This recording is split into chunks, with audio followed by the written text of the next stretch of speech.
Why does the Bible say that a man once lived 969 years? Exaggeration? Symbol? Or a hidden truth of history? If humanity once lived nearly 1,000 years, what changed? And more importantly, why do we no longer live that way? Do not be quick to believe. Do not be quick to dismiss. You will want to hear more, because the truth behind these numbers may surprise you. Not only Methuselah, Adam, Seth, Lamech, Noah, they all lived for hundreds of years. Something about this is not random. I once thought these numbers were only symbolic, a kind of metaphor. But the more I read, the more I realized they are anything but random. 930, 912, 905, 777, 950. Numbers not only vast, but rhythmic. They seem to be telling a story, not merely about time, but about a world that was once very different. Adam lived 930 years, Genesis 5:5. Seth lived 912 years, Genesis 5:8. Enosh lived 905 years, Genesis 5:11. Lamech lived 777 years, Genesis 5:31. Noah lived 950 years, Genesis 9:29. And I began to wonder, if these were only symbols, why would there be such a clear decline after one specific point? After the flood? Some argue it was simply a different way of counting, that a year back then was only a month now. It sounds reasonable until we look at the age of fatherhood.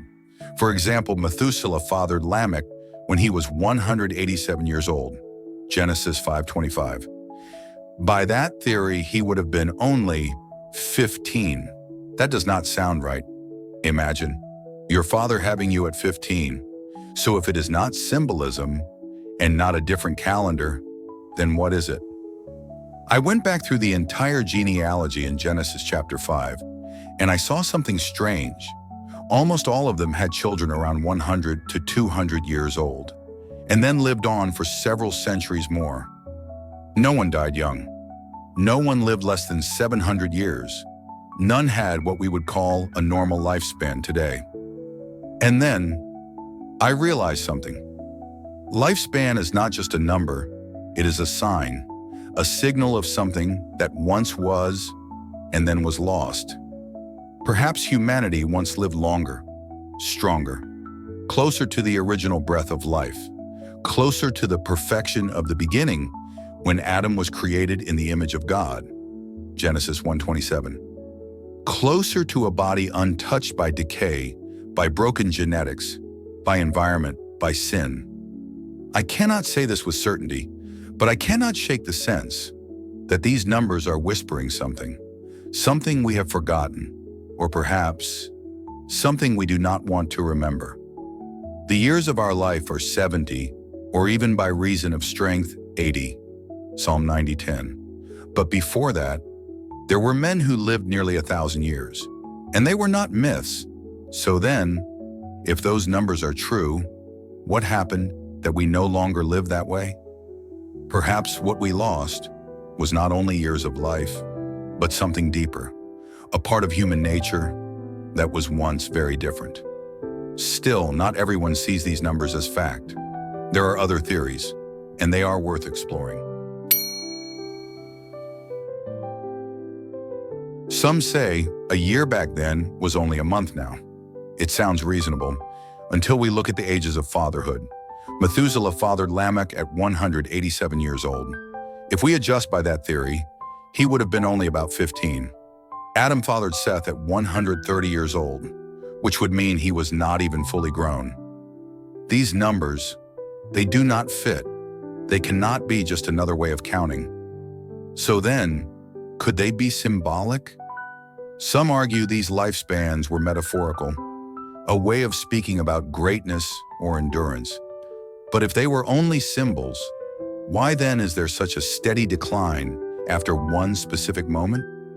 Why the clear descent from 900 to 600 to 200 to 120?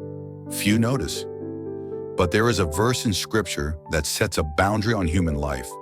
The Lord said, "My spirit shall not abide in man forever, for he is flesh. His days shall be 120 years." The Genesis 6:3. Not a random event, but a boundary set by God himself, a decision. And from that moment, the lifespan of humanity was never the same. I began to sense that lifespan is not only a matter of biology, it is a signal, a sign of something that once was and was withdrawn. Perhaps humanity once stood closer to the original life, closer to the beginning, when man was created in the image of God. Genesis 1:27. Closer to a body not yet touched by genetic decay, by environment, by sin. If once we lived close to 1,000 years, what happened that now we have only 70 or 80?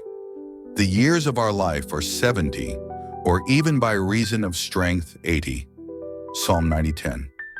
It is not only a decline in years, it is a change in how we live, from a single life stretching nearly a millennium to one hurried, fragile, and sometimes lost.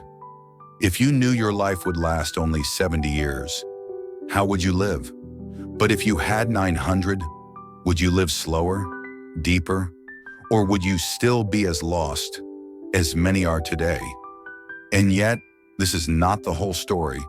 There is a detail hidden in Scripture, a detail almost no one notices, and it may hold the key to it all. And then, a global event changed everything. Do you believe these numbers were real, or only symbols? Comment now. Let me see which side you're on, and then listen for what comes next. After the flood, lifespans were never the same. From 900 down to 600, then 200, then 120. I do not know if you have noticed, but after the Great Flood, everything seemed to change.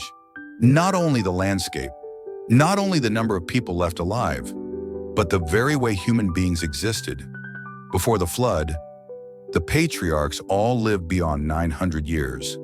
Afterward, a sharp decline began. Shem lived 600 years. Abraham lived 175. Moses lived 120. Few notice this, but right before that great event, there was a single verse written down, a verse not long, but long enough to change the course of human history. The Lord said, "My spirit shall not abide in man forever, for he is flesh. His days shall be 120 years. Genesis 6:3. Not a random event, but a decision, a boundary, a new line drawn between humanity and life itself. No longer numbers near 1,000. No longer lifetime stretched like a millennium. Lifespan was limited, as though a wall had been set between man and eternity. I do not believe this was only a biological shift. I believe it was a turning point, a moment when humanity was no longer the same, no longer close to the original life, no longer near to the eternal. If your father had a child at 130, what would you think? Absurd, perhaps. Yet once, that was normal. Perhaps lifespans did not fall because the body grew weaker, but because the soul drifted farther. Farther from connection, farther from truth, farther from itself. The years of our life are 70, or even by reason of strength 80, Psalm 90:10. And I wonder, is it not only that we live shorter lives, but that we live shallower ones? Is the tragedy not only the years we lost, but the depth we left behind? No one lives 900 years anymore. But perhaps the greater loss is that no one truly lives. And if lifespan was once a gift, it seems we have lost it, not because of time itself, but because of how we live within time. Not because of the years we are given, but because of the quality of each one. But if lifespan is only the surface, then the meaning of life may be the depth still hidden beneath. So then, if we cannot live as long as before, can we learn to live deeper? The next part is no longer about the length of life, but about the meaning of life. If you could live 900 years, how would you live differently? Perhaps we do not need to live 900 years. But if once there were those who did, how did they live? I often wonder about this in quiet moments, when everything around me grows still and time itself seems to slow down. If a single life stretched nearly 1,000 years, how did they live it? Did they spend a century loving one person? Did they spend decades just learning how to forgive? Or were they as hurried as we are, only hurried across a longer span of time? Man was created in the image of God. Genesis 1:27. That verse always makes me pause, not because it speaks of greatness, but because it suggests something profound. Humanity was made to reflect the eternal, not only to live long, but to live deep, not only to exist, but to be fully present. Perhaps what we lost was not lifespan, but the ability to truly live with connection, to live with awareness, to live with the consciousness that every year, every month, every day carries weight. Are you truly living or only passing through your days as habit? If you were given 100 more years, what would you do first? Some once lived nearly 1,000 years, but some lived only 30 and left a mark that endures forever. Teach us to number our days, that we may gain a heart of wisdom. Psalm 90:12. I love this verse. It does not speak of adding years, but of valuing the years we are given. Knowing that whether we live 80 or 800, what matters most is how we live each moment. Perhaps we do not need to live longer. We only need to live more truly. And if living truly is what matters most, then the question is no longer, did humans once live 900 years? But rather, if I could live 900 years, how would I live differently? Because living truly is never easy. It requires something we often avoid. The final part is not a conclusion. It is an invitation for you to ask yourself. Lifespan may never return to 900 years, but the meaning of life can always grow deeper. I did not write these words to persuade you that humanity once lived nearly a millennium.